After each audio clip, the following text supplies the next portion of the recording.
was only true in fairy tales, and for someone else, but not for me. Our love was out to get me, and that's the way it seemed. Disappointment haunted all my dreams. Then I saw her face. Now I'm a believer. Not a trace of doubt in my mind. I'm in love. I'm a believer. I couldn't leave her if I tried.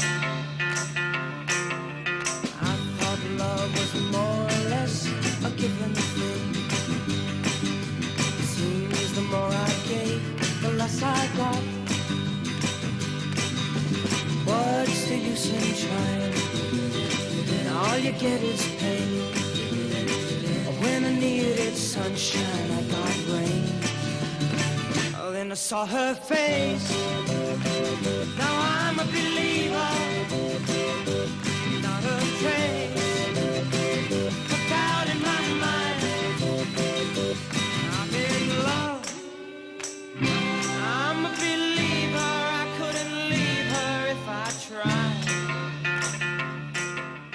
All right, hi, welcome to another episode of the Brew Crew Review. We're going to be talking about the Brewers' new ownership today.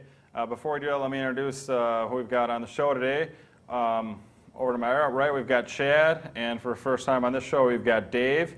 You might recognize him from the Football Maniacs show. To start off, I guess, let's first talk about the Brewers' second half. This isn't really something we need to talk about, but I know we had done a segment. In fact, we reviewed all the Brewers and how they actually overachieved in the first half. They went the All-Star break with an over 500 record.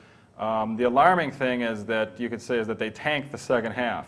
To put that pretty bluntly, what I've heard is actually in the history of Major League Baseball, they had the worst second half record of any team that's ever had a winning record in the first half. So what good out of that came out of that, I'm not real sure. But to deflect from that type of news, we've got the fact that during the last 2 weeks of the season, the Brewers finally, the team has been up for sale for most of this year. It was announced before the season started that the Sea Leagues are finally putting the team up for sale, and I guess they've accepted a new owner. His name is Mark Antazio, and he bought the Brewers for, I believe, just over $180 million, which I think is a pretty good deal for a team with a great farm system and a new stadium. So it's probably a good thing for the future of baseball in Milwaukee. You know, it's good to move on and look for the future, and I think we can only go up from here. But I was hoping we'd make some type of step in the right direction. And from our great first half, people are fired up about baseball in Milwaukee. Yeah. And another thing I think should be mentioned is the Brewers drew the third highest total attendance since they've been in Milwaukee since 1970 this year. And if you think about doing that, following up a season where we lost nearly 100 games, and in the midst of another season where we end up almost losing 100 games, we drew 2.1 million. It was like 2.08. Yeah, like almost 2.1 million fans, 000, which is just phenomenal. Yeah. So what that means, I think it was a byproduct of how fired up people were about the first half. We were playing over 500 ball, and to me that signifies that as soon as the winning baseball comes back to Milwaukee, which has been absent for like 12 years now, as soon as it comes back, the fans are going to come out. And I think that right there legitimized Milwaukee as a Major League Baseball city, and I think that's been a question in people's mind. So, well, we do need the Cubs to come 10 times a year, though, too. All right. I think that helps sell the team, though, too. Yeah. You know, definitely. a product that bad and that many people showed up to see it, you know. So I really think that, and I think that they've made it a family event, that the Brewers organization has made strides that get people out there, and it's a nice thing to do in the summer in spite of the second half losing or whatever. So, all right, getting back on topic as far going off on how the Brewers did in the second half, let's put that behind us and instead move on to the future. And first of all, welcome our new owner, Mark Antazio. He's from Los Angeles. He came in and bought the Brewers, and he outbids actually another Midwestern guy from Detroit. Yeah. And the Brewers accepted his offer, and he's our new owner. And I know he's had a press conference already saying that, he's going to increase the Brewers' payroll, and how could you not, I guess. But, I mean, I think there are some concerns with the new guys. They're calling him kind of an absentee landlord because he's not from Milwaukee. He's not going to live in Milwaukee. His home's based in Los Angeles. But I really think he is going to be hands-on. But let's start off by saying, what do you guys think, first of all, with Seelig being gone and just a new owner, what do you think is the number one thing the new owner is going to add to the Milwaukee Brewer franchise right from the get-go? You guys want? Well, I think he's going to work with the fan base and sell it to them that they're going to put some money into the team, because that's been the biggest doubt over the past few years. It's just been decreasing, and I think he's going to give them some hope. The one thing that I actually liked that I heard last week was that he's not going to be dumb about it. He's not just going to throw $100 million at it and just say, okay, now win, because that doesn't always happen. There's been a lot of teams that spend a lot of money dumb, and you got to spend it smart. Mm-hmm. And I don't think they have to really go over 50, 60 million to be 15, 20 games better than they are. Mm-hmm. You win 15, 20 more games, and you're going to be back up over 2 million in attendance. So it just a few players, a few free agents, re-signing Ben Sheets maybe to a long-term deal. Maybe get a player or two that moves up through the farm system, and invest in the farm system. You can't stop that, because that is the forever future. Because we will never be with the Yankees, the Red Sox, the Dodgers. We'll never be able to compete that way. I don't care who they bring in here. It isn't going to happen. Mm-hmm. So it's important that they invest in the best scouts they can. They invest in the best coaches they can get down there to train the players.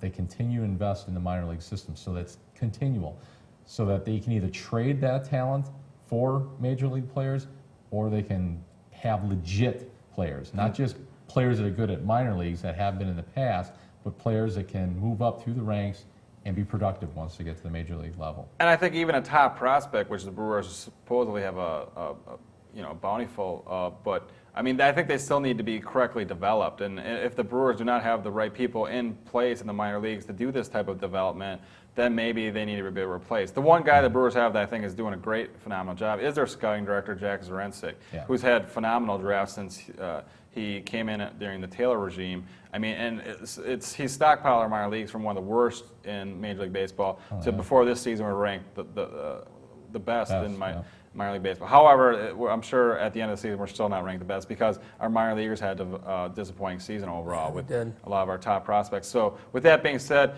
it was my belief, and a lot of other Brewer fans' belief, I think that with all this talk of we have very few legitimate major league guys, at the major league level, but we've supposedly had this great farm system. I really thought that there was enough guys in the farm system to completely turn over our team within 3 years and to bring up, but I think that's kind of unwise, because you don't want all first, second, third-year player on every position on your team. And I think with the Seeligs, I think that's what we were going to be forced to have with just, basically has been or never will be type free agents that the Seeligs have done just for token PR moves every offseason is what I think. So with a new owner, I kind of think that we need a guy who can basically first entice people that coming to play for the Brewers is a good thing if you're a free agent, and spending the money to fill the holes or to just keep a veteran presence with a quality major league veterans on the team to work in with these rookies, because you can't have all young people, because all young players on the team is just not going to work. I mean, the Twins kind of modeled and did that, and in some sense it paid off, but they did have legitimate stars at the major league level too. So I think first of all he needs us to keep the great major league talent we have. Pretty much Ben Sheets, and I'm not sure much after that. We do have Jenkins locked up, but he had a very off season. He wasn't protected this year, and that was a big issue. He didn't have Richie behind him. Yeah, I thought that was one of the reasons for his downfall, or lack of production. I think you're right, but I mean, I also he's got holes in his swing. He's such a free swinger, but I think protected well. Yeah, he's at an advantage. But beyond that, and I really think just the increasing of the payroll will mean just that we'll get some more quality veterans to work in and to kind of create this good balance and mix of not only great, young, exciting talent, but also already established veteran major league talent. And I think that mix is really what's going to work. But no, he's not going to come in. He's not going to be like the owner for the Angels who came in with a lot of money, bought the team, was like, hey, let's sign the best free agent, Vladimir Guerrero.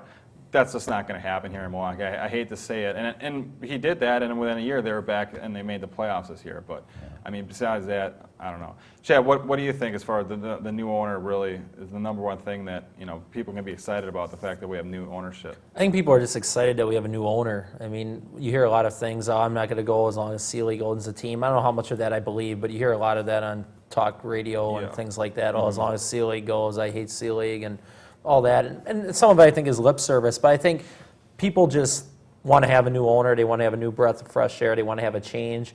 And if he can just pull off something, big PR, like sign Ben Sheets to a long-term contract, so people would know right away, our fan base would know that this man is, going to put his money where his mouth is, maybe sign a couple of good free agents. I just don't know how you can lure good free agents here yet. I just don't know. I'm worried that you might have to either overpay for them or get people that are marginal, like a Jeffrey Hammonds. It would seem hard to entice good free agents to come to Milwaukee. It's the only thing that concerns me. But maybe just with a good owner, and if he relocks in a guy like Ben Sheets, and maybe he can just get one good, Coop or something, then maybe that could set the tone where other people would want to come here more often. But I think just having a new owner is a breath of fresh air. That people were just kind of getting sick of the Seelig regime after a while. So maybe just having a new owner, period, is just a fresh start enough for now. Yeah. Okay, and to broach that subject, that everyone will be excited about the new owner, obviously there's been some negativity directed towards Seelig in the past years, and I think it's a frustration that's built, of course, from losing for 12 straight seasons. But, I mean, beyond that, what do you think that the people that do have had a problem with Seelig and that they were refusing to even, accept Milwaukee baseball until Seelig was gone, what do you think was the number one thing that they were held the grudge with Bud? And then also to follow that up, what do you think was some of the better things that Bud did as an owner of the Milwaukee Brewers? Well, I think the best thing Bud Selig did as an owner is bring the Brewers here. I mean, if it wasn't for Bud Selig, we have to face facts. We wouldn't have baseball in Milwaukee, and we wouldn't even have this TV show. That'd be a tragedy for the city of West Dallas. But, I mean, without Bud Selig, we wouldn't have baseball. I mean, we should. I'm thankful for him every day. Because of him, we do have baseball. And because of him, we also kept baseball here by having Miller Park. I mean, he pushed and pushed and pushed and got it. Him and former Governor Thompson really worked hard to get Miller Park here. Now, I know people are disappointed because he made promises that if we did get a new stadium, we'd have higher, payroll and then a higher, a better quality winning team. And I think that's where people really got ticked off, where it seemed like an empty promise. And, I mean, to be honest, how did it not? I mean, he promised we'd have a higher payroll. He promised we'd get better players. And then as soon as we had the new stadium, payroll dipped and dipped and dipped every year. And I think that was just and then the losing dip got greater and greater, too. So I think the combination of that just really set people off. And then it was just time for both sides to just end ways. I mean, I'm thankful for what he did, but now I'm thankful that maybe there's some new ownership and a new direction coming in. Yeah, I think that's a pretty good synopsis of what other people are feeling too. That I think that as far as from an ownership standpoint, getting winning baseball in Milwaukee, that's the right way to go is with a new owner. As far as getting baseball in Milwaukee and keeping it here, Bud gets all the credit for that. I agree with that. But as far as moving the team along, he's not the right guy for it, or basically people from the Seelig family. Wendy. But anyway, go ahead. Well, I definitely am grateful that, he did bring the team back to Milwaukee and worked so hard to get it here and worked so hard to keep it. He had a passion for the Brewers and baseball in Milwaukee. And when they were at their best, he brought in Harry Dalton. He pulled all the right strings. It starts at the top. If you don't have the right people at the top, you're not going to be very successful below. So hopefully, Doug Melvin's the right guy. Or after maybe this season, maybe he brings in the right guy because it starts there and it works its way down. And we'll just see. Hopefully, they make the right decisions. Maybe what they need to do is pull off a miracle Reggie White signing, and maybe that'll turn things, and maybe that will allow them to win some more and allow other free agents to come. I mean, really, is it really much different than that? Well, if you think about it. No, not really. But I think the difference is that if you're going to compare it to that, first of all, I don't think there's really free agents out there the caliber of Reggie White. Now, this is football we're talking about, of course. Right. But not only that, but the Green Bay Packers have a rich legacy, and that draws people like Roger. We have free agents who want to go there and play for what they deem as a city with great fans and great support. Not only that, but a rich history. Now, when you're talking about the Milwaukee Brewers, all of what I just said is not true whatsoever. Unfortunately, we've got 82, but we didn't win the World Series then even. So, to me, it's starting to get sad that that's all we still have to remember. I think we really have to start building a future legacy or whatever. And I think the new owner hopefully will bring that, at least hope.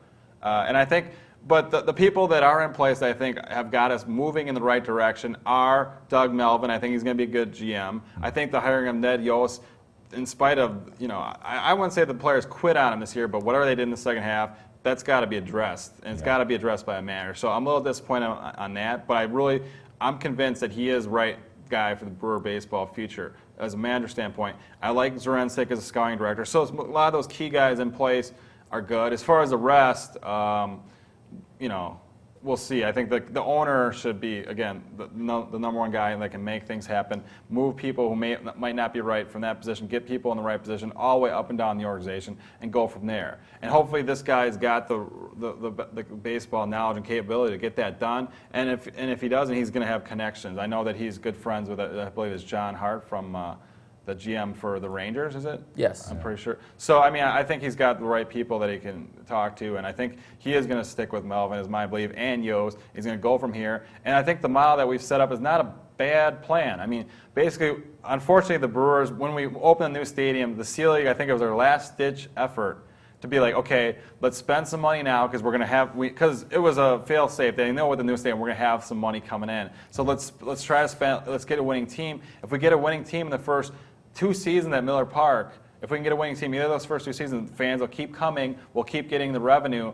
I don't know if we can make a profit, but we can at least try to spend money on players to get the team competitive. And it just didn't happen. What happened is we had an all right first season at Miller Park, but then the second season we tanked it, and then it's all downhill. The only thing I heard part of the press conference, the only thing that worried me about the new owner, Mark Antoniak is his name? Antasio, something like that. Antoniak or whatever. Yeah. I think he said in his press conference, he kind of liked the direction that the team was heading. That kind of concerned me a little bit. I kind of wanted, if he liked the direction the team was heading, I don't know. Well, no, I don't think he means, I think maybe, what if he would have said organization is heading? Because I think there's 2 different ways. I would think most baseball people, that's what he said. Most people do think the organization is heading in the right direction. We've drafted well, we just aren't getting it done at the major league level, so, I don't know, it's got to happen.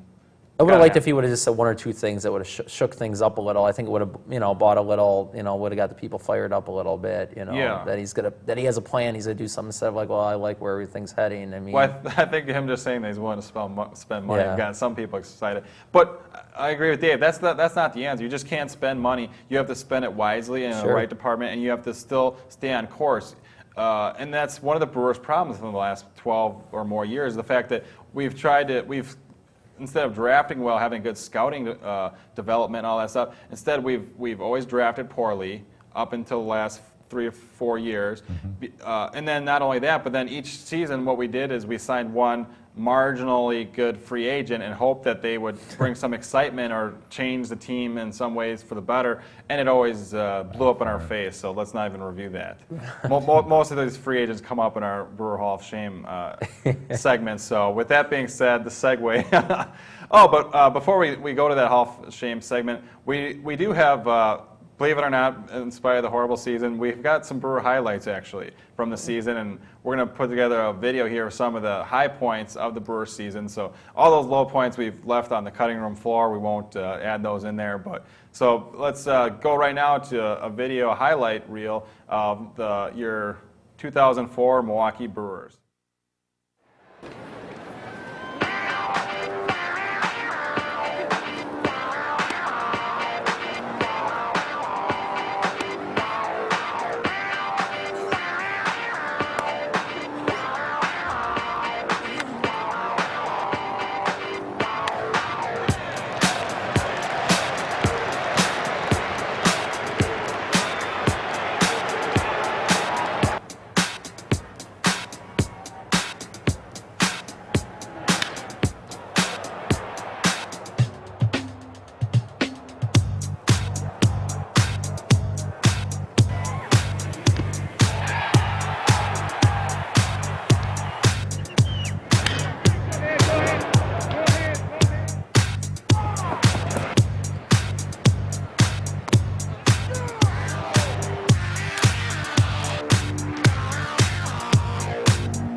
welcome back to the Brew Crew Review. You just saw a nice highlight package from the Milwaukee Brewers 2004 season.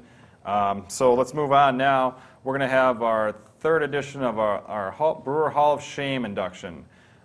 Dave, you're new to this segment. Basically, the players that we've already inducted, Jeffrey Hammonds, Sean Barry, and Jose Hernandez. So we've got two new inductees today, and to start it off, actually, is going to be one of our #1 draft picks back from the mid-'80s, who played for the Brewers, and right now he's one of the best players in the league. However, his name's Gary Sheffield, right now with the hated Yankees, and let's kind of go over why we think Gary Sheffield, how he single-handedly brought shame to the Milwaukee Brewers organization. Well, I mean, the obvious thing that everybody remembers is when he said he intentionally, missed balls and stuff like that. Didn't care. I mean, come on. I mean, you can't. But if you can't do that, but you really can't say that. Yeah, I mean it would be disturbing to me that he would even if he did it and didn't say it. Like, how are you at the major league? How did he think he was going to advance in the major league level? Any team. Or at any team, I mean, at any level, you just can't, you're not a professional if that's what you do. I don't care what situation you're in. I mean, you got to also look at this. I don't think the team handled the situation very well. The reason why he got another chance is because of the talent that he had and has always had. And if they would have had the right people in place to make this work out, whatever it would have took to have this guy. I mean, could you imagine him in a Robbie Yount situation where he'd been here for 15 years, what his stats would be. I mean, think of all that. He would have been. I mean, he's had great numbers at wherever else he's went. But when he did play for us, let's get it straight. He just did not hit well. I believe he played one full season where he hit .210 with us. Yeah. Okay, now this is a guy who has consistently hit over 300 everywhere else he's gone with power in middle of the lineup production of over 100 RBIs, close to 30, 40 homers a year. With us, though, now you could argue that he was young then and that maybe he wasn't full enough, further along in his development, and maybe he wasn't ready for the majors when we had him up here. And Belco wasn't invented then either. And there you go.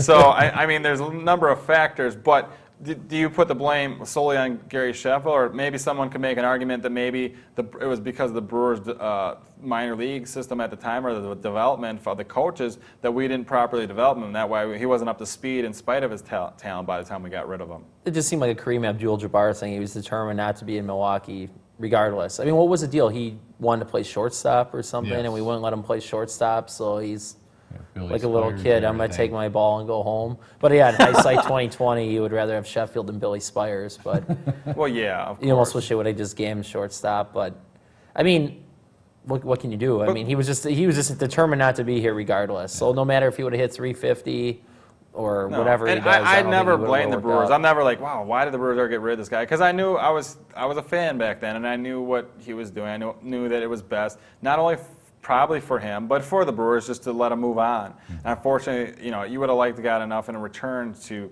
offset his talent. We didn't get that, of course. But overall, the reason why he's in my book, the Hall of Shame, that's why I voted for him on my ballot. I know some people are like, why is he even on the ballot? Well, the reason why, you cannot do what you said. Like, you cannot say that I'm not playing for your team. Okay, if you are drafted by a major league team in any type of sport, you play for that team. Okay, I mean, once you put in your dues, if you wanted off the team, he should have hit very well for like 2 or 3 years until he was a free agent. Then be like, well, I'm gone. Not only that, you can get a lot of money at that point. Right. He just forced his way out of the team before that ever even happened. So I mean, I don't have respect for the guy. I've hated him every team he's went. Now, especially with the Yankees as well, it's very easy and fun to hate him. But I mean, he is a phenomenal player and his swing is incredible. I mean, I've never seen a candidate swing like that. It's so violent and fast and just amazing. But just a quick bat. Maybe there'll be a Gary Sheffield bobblehead doll next year running my guys. Oh, I don't think so. But yeah, maybe he just was not destined to be a Brewer. But good luck to you anyway, Gary Sheffield, in your Hall of Fame career, I'm sure. All right, moving on to our next inductee. This was, again, another recent player from the past 5 years.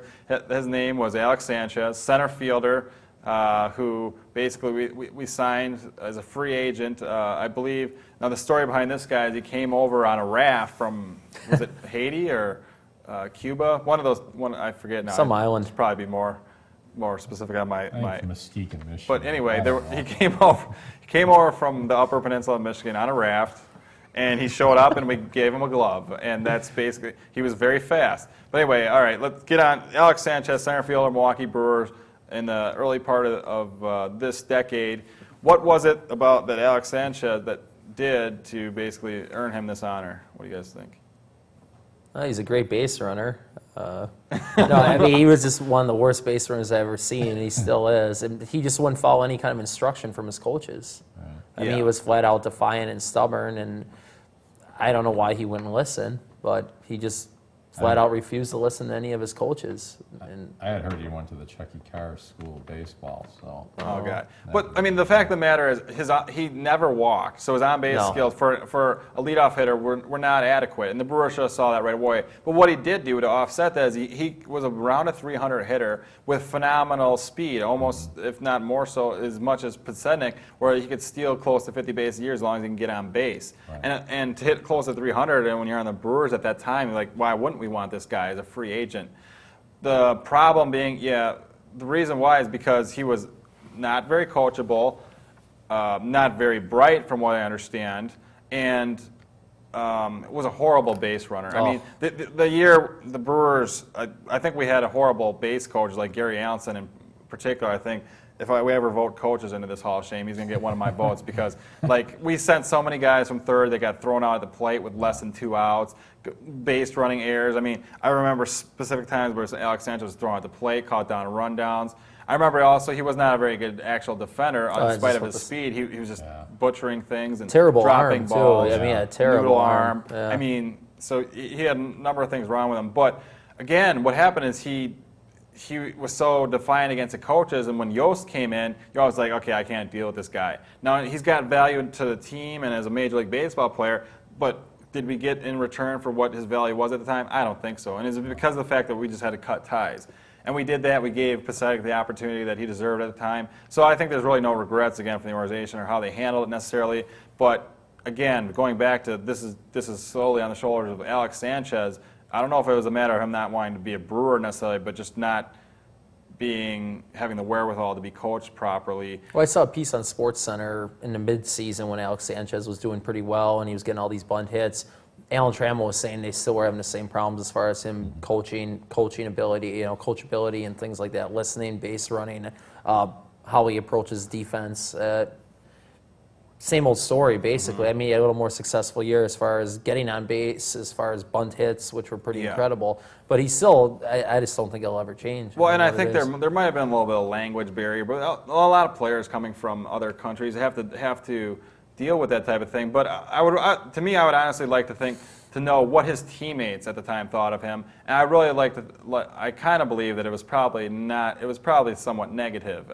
So I think that he was enough of a problem on the team that they thought to move on without him. But the years he did spend here, it was embarrassing. I'm sure we could call Jerry Royce there. He's probably not too busy nowadays, but probably lives right down the block. Who knows? So anyway, congratulations to Alex Sanchez. You're on the Detroit Tigers now, but you've been inducted into the Milwaukee Brewers Hall of Shame, so it's quite the dishonor. So anyway, let's move on to our next segment, where we're going to talk about, again, we're in the midst of the baseball playoffs. All the season's been wrapped up, and we're going to kind of talk about some of who we think should get some of the major awards and our predictions for the postseason. So let's wrap this up, and we'll come back with our postseason and final award predictions.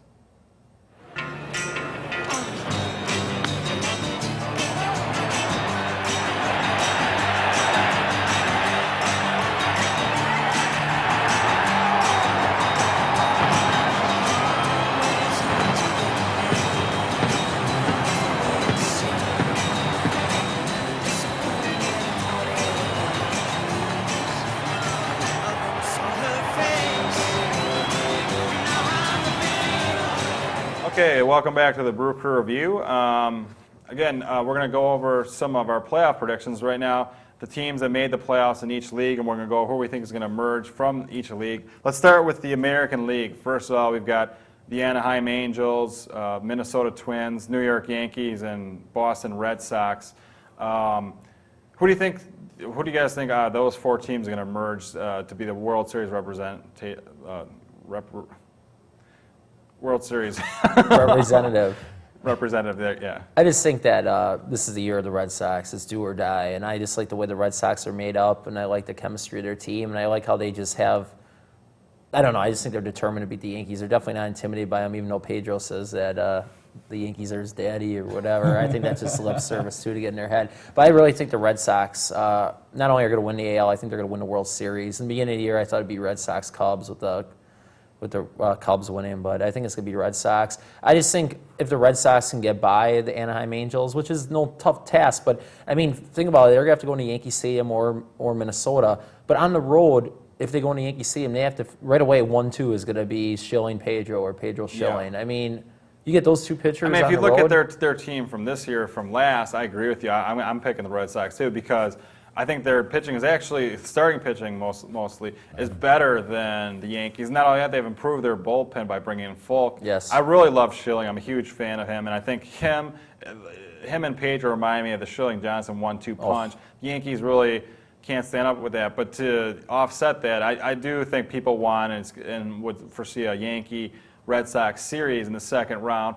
But, I mean, with that being said, it's basically going to be the great pitching for the Red Sox and their great hitting against really an unbelievable, one of probably most stacked lineup in, Murder's Row Yankees of all time with, MVP candidates like Gary Sheffield and A-Rod right in the middle of that lineup. I just don't think the Yankees have the pitching, though. I mean, was Yeah. John Weber supposed to start Game 2 for the I don't series know. against the Twins? I don't even know, but they just don't have the pitching. And Boston has the pitching, and they do have the hitting. The pitching, I think, will put them over the top. Yeah. And don't forget about the acquisition of Curtis Laskanik, too. Phenomenal. But no, I'm just kidding. But no, I love the Red Sox. I think they're definitely going to win the whole thing. Dave, what's your pick for? Boy, I think I'm hoping the Red Sox. Are you? It's going to be Red Sox Yankees. There's just something about that Yankee mystique, though, that, like, really, I hate to see it. Like, when they're in the playoffs and then they're down by a little bit, and I'm like, okay, beat the Yankees. No one can beat the damn Yankees. They come back, they win in extra innings, they win. They just have some mystique about them in the playoffs. I mean, it helps out that they have one of the best players in the league. But, yeah, I think you're right, Chad. To me, their pitching is not as good as it was in the past. Kevin Brown has issues, even though him and Messina, I think, are the main factors because I think those guys on their staff have ace potential. If they step it up, and, Kevin Brown's one of the most competitive athletes that's ever played baseball. And Messina, who is, I don't know if he can do it, but at least they have those chips to play. With that being said, I just have this feeling that the Red Sox are determined to get that curse off their back. Kurt Schilling doesn't believe in that curse. The Red Sox fans love him. I think it would be a great series, but I'd love to see them in the World Series as well. They're going to be my pick. All right, moving on to the National League, the teams that made the playoffs. And again, a lot of people were foreseeing the Cubs, the Giants getting in for most of the season. Well, they got snuck up on by basically the Houston Astros, and they made it in as the wild card. Our division winners, Atlanta, who surprised everyone by coming up with, in spite of their loss of their pitching, won their division again and again and again.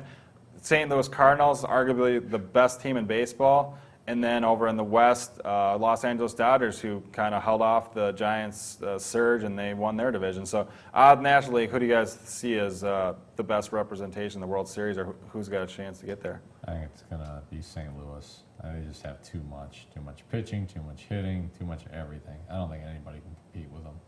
I think they're going to be in the World Series. I think Houston's going to go to a World Series. I really do. I thought if the Cubs would have got in, they would have went. But I think Houston's going to go to a World Series because of their pitching. I mean, it's a shame they don't have Pettit and Wade Miller, but I just think their pitching's a lot better than. I just don't. I think St. Louis, if they were playing anyone but the Dodgers, I think they would have lost in the first round. I think they were. I just see them as like the Mariner team that won like 100-some games and just collapsed because I don't think their pitching's established. I mean, you have guys like who's even starting game one, like a Woody Williams, and you have like Marquis, and then they had great years. They're guys and stuff, who I think that's got to be credited to Dave Duncan. He's done it for years and years and years, along with La Russa there, that tandem, but. I mean, yeah, you're right. I mean, Matt Morris, I would consider an ace on most teams, but he's very rocky. I mean, the other guys, Woody Williams, he's such a competitor, great guy to have on your team. But I mean, these are not ace guys, and that's why I think St. Louis is going to be my pick. I'd like to see the Astros. I'd like to see a Houston St. Louis second round series. and I will be rooting for the Astros, but like with the losses, I don't know if they have it put together, and like the killer bees getting up there in age. But I think the key factors in that is the fact that they still have Kent and they have Beltran, who they held on to at the trade Amazing. deadline. Great move to keep him, and the surge they put on, no one expected that. I think they're the hottest team right now, where they won like 19 straight games at home. They won at least like 15 in a Or- row at home. And yeah, or at plus, one look at Lidge. I mean, he's phenomenal right now as a closer. Isringhausen's been even a little. He's fine, but I just like Houston. I just think for some reason they're going to go to a World Series, even though I think Boston will beat them. But I really like the Astros and Yeah. coming out of the National I League. mean, I do like the Astros, but every time I look at the St. Louis lineup and the fact that even though in spite of their pitching, you could point that out as a possible weakness, but they had the best record in baseball in the regular season, and it had a lot to do with their starting pitching. So I don't really see that folding in the playoffs. And if they were going up against a team like the Red Sox, I think maybe they have a problem because of the aces that they present. But other teams like the Astros, really, I mean, Clemens could just carry them on their back, and I'm going to be rooting for the Astros. But my pick will be the Cardinals to emerge from to represent the National League in the World Series. Okay, well, with that being said, let's move on. You guys have your matchups. Chad, who do you like? Red Sox over the Red Astros? Sox over the Astros, Okay. definitely, just because of their pitching and their offense. I just think it's their year. It's got to be their year. I'm hoping it is, and Yeah. it's their year. To me, it's their last real chance. The Killer Bees are getting up there in age. They're probably not going to be able to retain Beltran very likely, and almost for sure not Kent. So a lot, and changes are going to be made. So I mean, Clemens, he could be at the end of his rope. Maybe they'll come back in 1 year. But to me, it's like, it's not, even if he comes back, they're not guaranteed to get back to the playoffs. When you make the playoffs and they sneak in like they did, you got to seize the opportunity. I think they're kind of the sleeper team that baseball has been producing the past few years, and that's great. I think that they've got the opportunity, and hopefully they seize it. But yeah, if they get there, I'd be pulling for them too. But I think it's going to be Red Sox Cardinals, in which that's your matchup too, Dave. Who do you like to emerge from that? Did the American League get the home field for the They World did. Series? Yeah, the American All-Star League does game. have home. I like Red Sox in 7. So you really think that Cardinals. that's a big factor? Yeah. I think that is a factor, but more so than that, I think the 1-2 punch of Schilling, Pedro, and in yeah. a 7-game series is going to be pretty lethal against a Cardinal team that has a great lineup with Pujols, Roland, Edmonds, and the rest. Right. But I mean, it'll be a great series, though. I mean, those That'll are be two. fun. Those are two just great It's gonna be teams. great. So, Long runs, but I really strong. think that the main factor is going to be Schilling and Pedro. Pedro, for some reason, he just doesn't seem to really be someone I trust 100% No. as that 7th game guy. He just seems to have it off and on. Whereas if it's Schilling, though, like if I had to pick one guy in the majors to start for my franchise in the 7th game of the World Series, right now, this day and stage, as far as experience, the talent, and what he brings to the table and the confidence, I'm picking Kurt Schilling. And there's a lot of other guys out there you can pick, but I really have the utmost faith in him and get the job done. I wish the Red Sox could have got Randy Johnson, though. That would have been Oh, phenomenal. well, Randy, yeah. of course. Yes. All right, so let's move on to our next segment, which is basically going over each league, the MVP of each league, who we think. First of all, I'll throw out the candidates, and you guys just, without spending too much time, pick who you think that should win it and kind of why. Basically, American League MVP. Let's start with that. The candidates: Gary Sheffield, Manny Ramirez, David Ortiz, Vladimir Guerrero.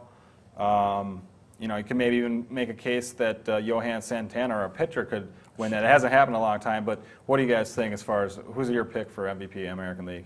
I'm going to take Manny Ramirez. I just think he's just been the inspiration in that team and hopped on their back. And even what he did off the field, I mean, he could have really had a complaint about all this comments about being traded to Texas with Nomar Garciaparra. Unlike Nomar, who kind of whined about the whole thing, Ramirez actually, surprisingly, was professional about the whole thing. He came out and had a phenomenal year.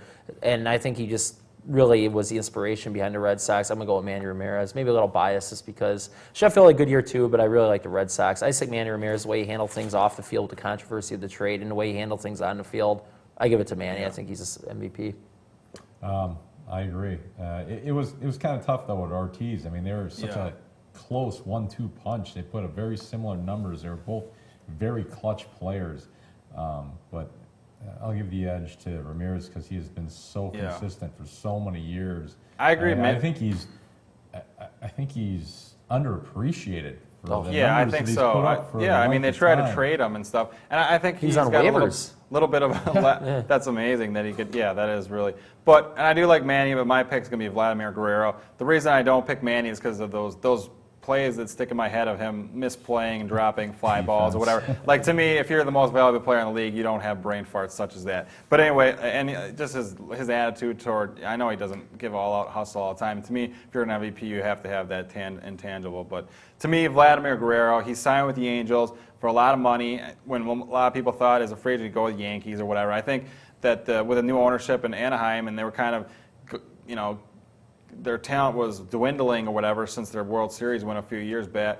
And with a new owner, he shelled out the dough for for Vladimir Guerrero, and was like, hey, what can you do for us? And he put up the numbers, did exactly what they wanted. He led them to the playoffs. They won their division. They beat Oakland on the last weekend. What more can you ask? The guy's phenomenal. So I'm going to pick Manny as Vladimir Guerrero is mine. So 2 Mannings, 1 Vlad, and that's our MVP for the AL. Moving on to the NL MVP. Candidates here, perennial candidate, of course, Barry Bonds. You've got Adrian Beltre, who has had potentials for years, just exploded this year, led the major leagues in home runs.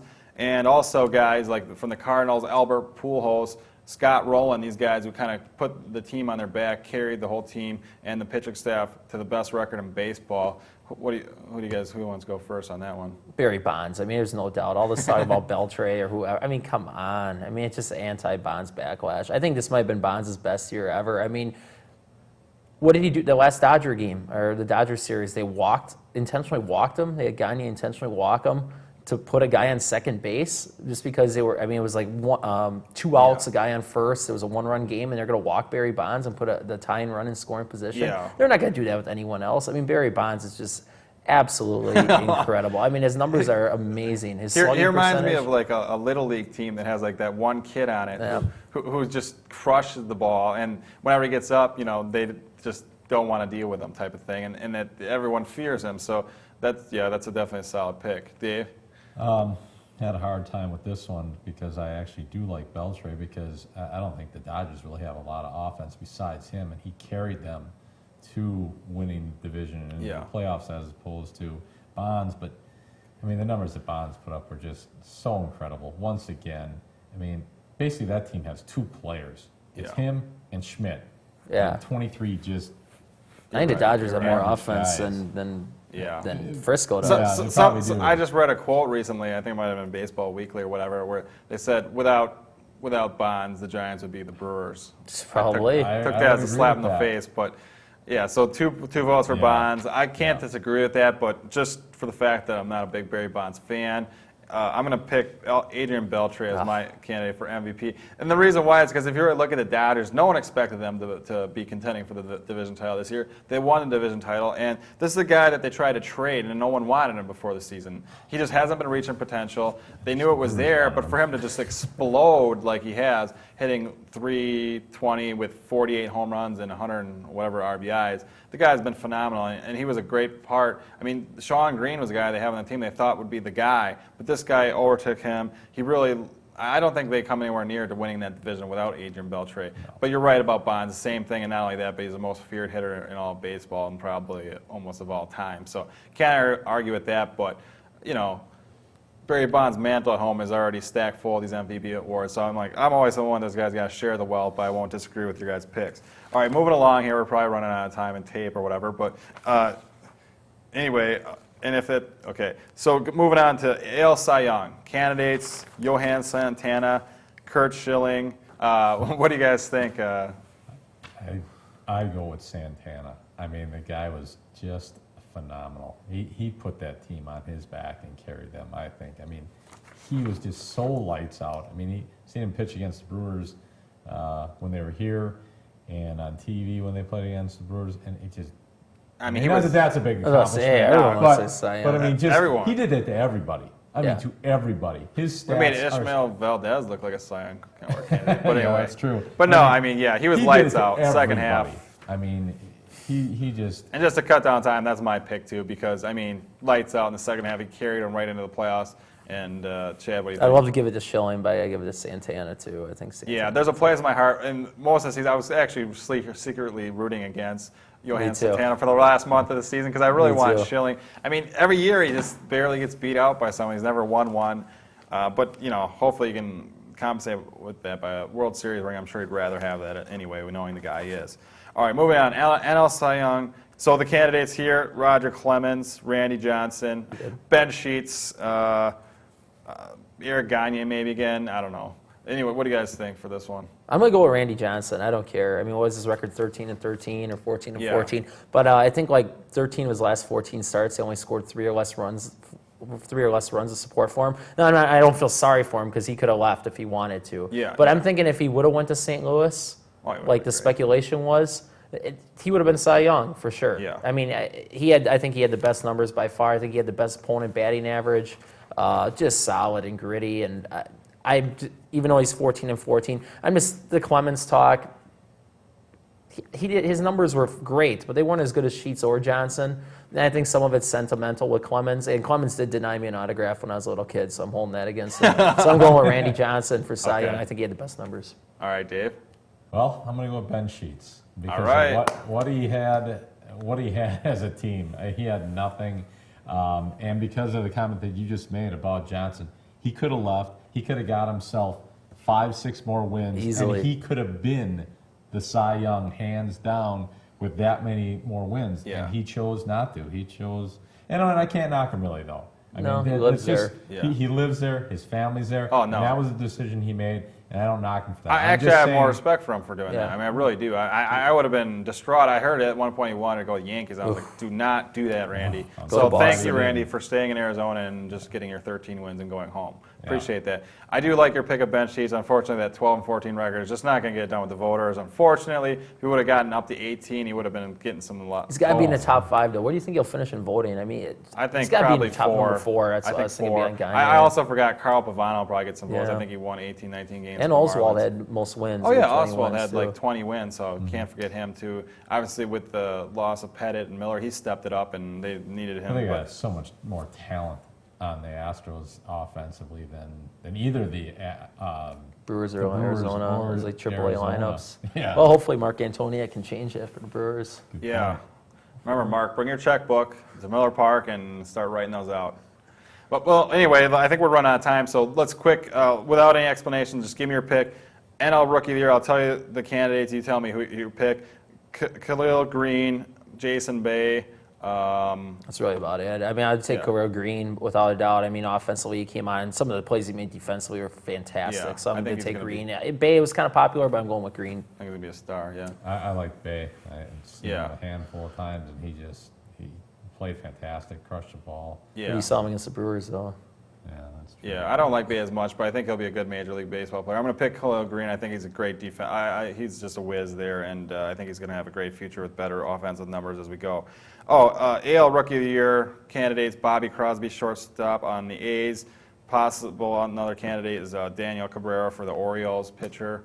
I'm going to give it to Bobby Crosby myself from the A's. Again, I think him and Khalil Green were predicted by a lot of people to win the Cy Young for Yeah. their respective leagues and positions, and I think that they pretty much did that. I think they're going to have both great futures.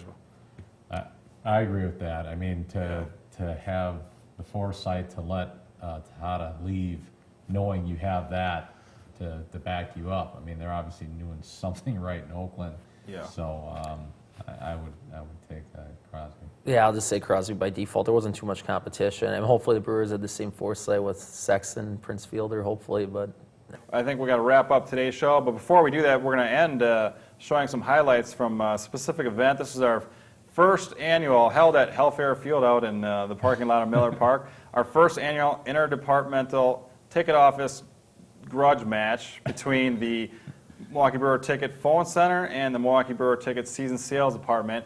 And we're members of the Phone Center personally, and basically in a 2-game set, we took it to the season ticket sales with I believe it was a 16-9 victory in Game 1, and in Game 2 was 17-11.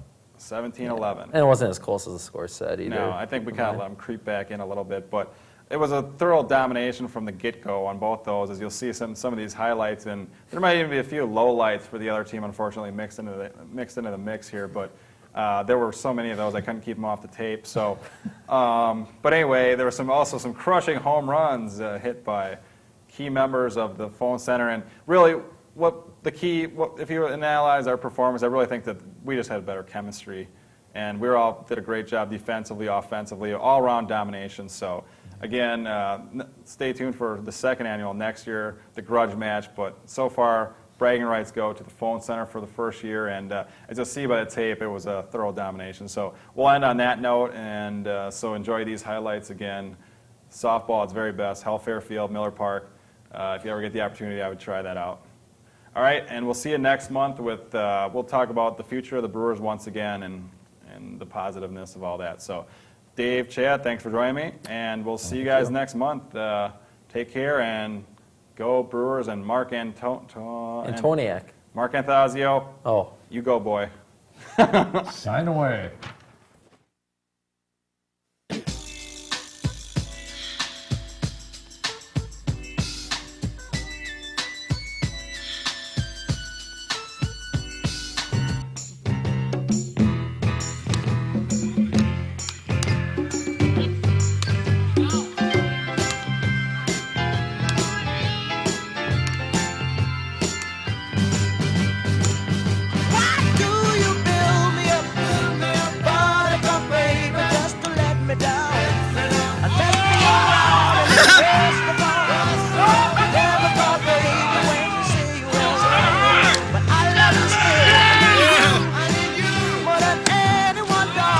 Get there. You broke into the trot. Don't break my heart. I'll be over at 10. Don't be coming again. But you're late. I'm waiting around the bend. I run through the door. I can't take anymore. It's not you. You let me down again. Baby, baby, try to find a little time, and I'll make Right now. I'll be home. I'll be beside the phone waiting for you. Get there. Why do you fill me up, buttercup baby, just to let me down? And mess me around, and then worst of all, you never call baby when you say you will. But I love you still, I need you. You got it. More than anyone, darling, you know that I have from the start. So fill me up, buttercup, don't break my heart. There you go. Oh.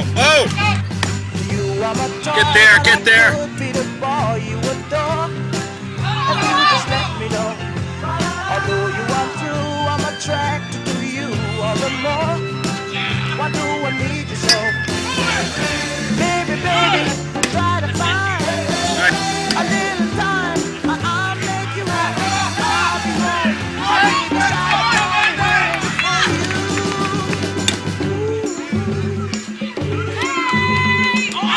Why do you fill me up? Get there. Just to let me down. Blue. Around, and then worst of all, you never call baby.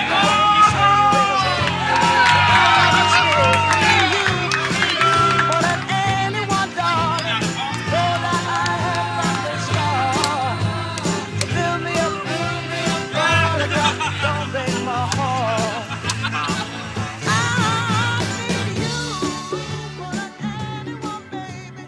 Know that I have from the start. So fill me up.